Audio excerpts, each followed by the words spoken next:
Hello, thank you for tuning into my channel. We're doing a little bit of comfort quilting with the coin quilt, so if you want to see how we put that together, please stay tuned.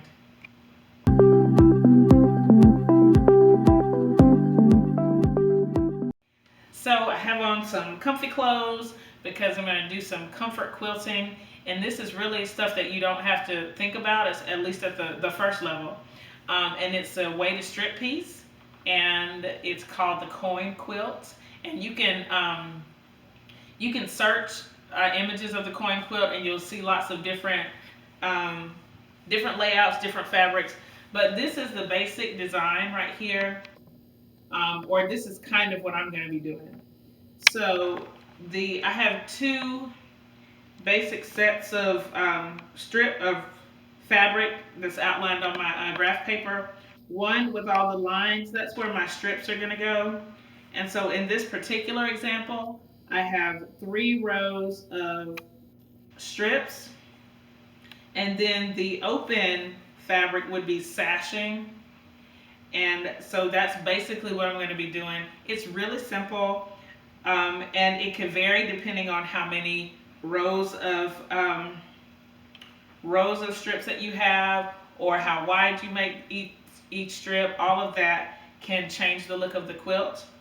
So that's basically what I'm going to be doing today. I don't really have a pattern, and I kind of have to use what I have. So I'm going to see how best to work that into a quilt.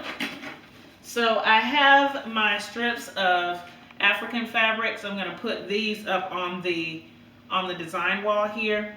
And you've probably seen these if you follow my channel. You've seen my African fabrics, and I've been kind of using them as leader enders when I needed to on some of my projects. And I'm going to put pictures here because the strips were basically in 3 sizes. But since I've already started stitching some of them together, I'll just put them up here. No specific order. Let's see. This was kind of one of the middle sizes. And then I'm just going to put some different variations. That one's a little smaller. Okay, this one also is a little smaller. And these are just some of the examples that I have. And so there really are 4 sizes. These would be the smallest, about the smallest size that I have. And they go from this size basically up to a half strip. And so these are here. Okay? And to get started with the coin quilt, all you really have to do is just stitch these together. And I'm going to put, I think first, I'll put all the ones that I have up on the board, and then I'll start stitching some of these together well, probably not off camera, so that you can kind of see how it is, even though it's super simple. And hopefully I can get at least get all the fabric stitched together before I make some decisions about cutting it down. So let me put all the fabrics up here that I have stitched together, and then we'll go from there. All right, I have all of the pieces that I've stitched together, and you can see basically there are 3 groups of sizes. The half strips, they're mostly right here, but then they overflow all the way to about right here. So they're most of what I have stitched together so far is full the half strips. But I also have, when you see there's a piece like this where it's kind of where there's a little bit hanging over the edge, and I'm not going to make a big deal about that because all of it's going to get cut down. And so there's one here, and then this one is kind of in that same category. The smaller ones, or I guess these would be like the medium-sized sets right here, from here, and then I would classify these with these smallest sets. And like I said, it's all going to get cut down, but I have one general part of the plan, but the rest of it is going to be based on how all this fits together. So I know that right now I'm going to work towards making a twin size quilt, and usually for me that's about 68 by 88 inches, and I think that I want to have a 4-inch border all around. And so I'm going to look for creating some strip sets that are 80 inches long. And right now what I'm going to try to do is only stitch along with the same side. That's what I'm trying to size. That's basically what I'm trying to say. So as I create my strip sets, I'm going to try to put all of these together in some kind of way, and then like all of these are going to kind of go together until I get that 80-inch mark, and then I can branch out as far as the sizes go. I do have a few pieces that I have not stitched together yet right here, and so I'm going to probably work on these first and then see how I can fit them into what I already have. So let's go to the sewing machine, and even though it's a super simple process, we'll go to the sewing machine and do it just so you can see it on camera. This stage in the process is just really simple, so I'm going to do just a couple on camera so you can see it. Just your normal sewing basics, 1/4 inch seam, whatever stitch length you normally use. You might want to shrink it just a little bit because we're going to have to cut these down. But really simple. All I'm going to do is pull 2 strips out of my box, and I'm going to try to match the same size. So like if I get this, then this wouldn't work because this one is so much longer. So I'm just going to pull out randomly until I get 2 that are like the same size. So like these 2 right here, these will be close enough. And I'm just going to stitch with a 1/4 inch seam to join them. I don't know, are we zooming in right here to get this? We don't, it's not absolutely necessary because you've seen me sew with a 1/4 inch seam. And then after this comes off of the machine, I would press to one side. I don't think it matters what side you press to. You could press the seams open if you want to, I guess. I'm not. I'm going to press mine to one side just because that's what I normally do. And then I'll just pick 2 more at random. These are same size, right sides together. Stitch with a 1/4 inch seam, and then press the seams. And I want the fabric to be really flat, so I'm going to really set the seams and press nicely. And when I stitched some of these, they did have a little bit of bowing in them, but I'm not going to stress about that. And even though this is this can be mindless sewing, so you don't really have to think about it. I'm trying to make this as random as possible.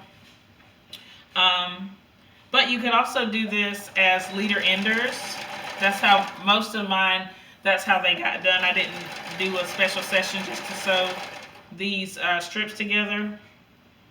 And so I may do another project in between these while I get everything together.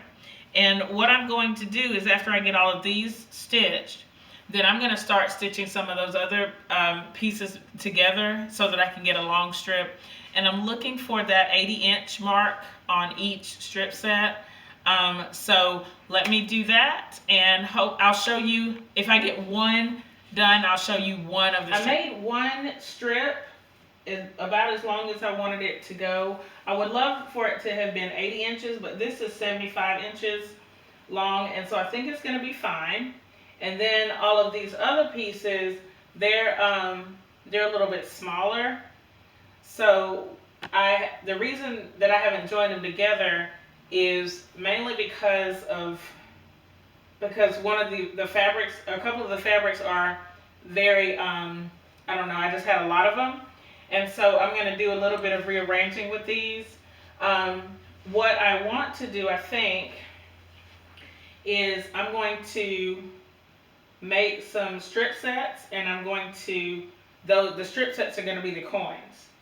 So this set here, since it's the widest all the way across, I'm going to be able to get, I think, 2 10-inch strip sets. So that's my goal for this side. is to get two 10-inch strip sets.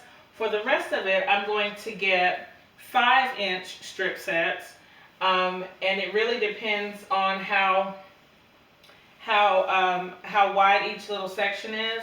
Most of these big sections, I can get 2 out of. This one I may only be able to get 1, and that's okay. And then this one I may be able to get 2. And the reason for that is, if you look here at my little tiniest strip sets, the pieces that are the smallest, these fabrics appear a lot. So there's this white, or this cream, and then this it has like a black background, and then this blue. And if you look over here at the small sets, they appear a lot. And even though this quilt is kind of improv, it's not super specific as far as color or pattern, I would like for these fabrics to be a little bit more spread out. So after I cut these pieces out, I want to start forming strip sets and join so that these fabrics are not so obviously close together. All right, and my goal would really be able, if I could get 4 5-inch strip sets that are this width, that would be amazing. But I'm just not sure yet. So my first step, I think, is before I cut this, I think I'm going to go ahead and cut the smaller ones so that I can make the 5-inch strip sets. So I'm going to go do that now, and then we'll see what we come up with. I've already cut the smaller pieces down to 5 inches, and I've kind of tried to place them in a way that's pleasing to my eye, sort of. So what I wanted was to get these, this blue and this cream and this black kind of away from each other. And so I kind of have that for the most part. These are some extra pieces that are left over that wouldn't quite reach the floor. So my next step is going to be to start stitching these pieces together to make the long strips. And I'm not sure yet if I'm going to measure, but I'm going to kind of eyeball with this strip set to see if I can get it to be the same, to get these to be the same size. And once I have that, I'll be set. So now I'm going to go ahead and start stitching these rows together. All of the pieces are put together for the coin quilt. I have all of the strips done. And so the shorter, the smaller strips, they were cut at 5 inches. And these larger ones, they were cut at 9.5 inches each. I tried to get 10 inches, but the way the fabric lined up, it just didn't work out that way. There is a little bit of a warp here. Right, like a little bit of bow in this one, and I think in this one too, and I'm not sure if that's going to be a big deal. I hope it will not. I hope I'll just be able to kind of make it work. But we'll see what happens once this starts coming together. What I'm going to do for now is I am going to end the video and do a part 2 for when we put everything together.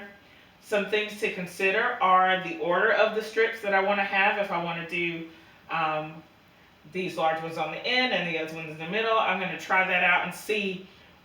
In the next video, we'll see some different ways that we can get these arranged. Also, how to set them, because with a coin quilt, it calls for sashing in between the rows of coins. I have a couple of choices. I have this neutral gray, and then I have a bolder purple. So for the next video, we're going to try these out and see how to make everything work together for a nice quilt. If you have any questions about what you've seen in the video, please leave them in the comments below. Thumbs up this video, share it with your friends, and subscribe to my channel if you haven't already. Thank you so much for watching, and I'll see you next time. Bye!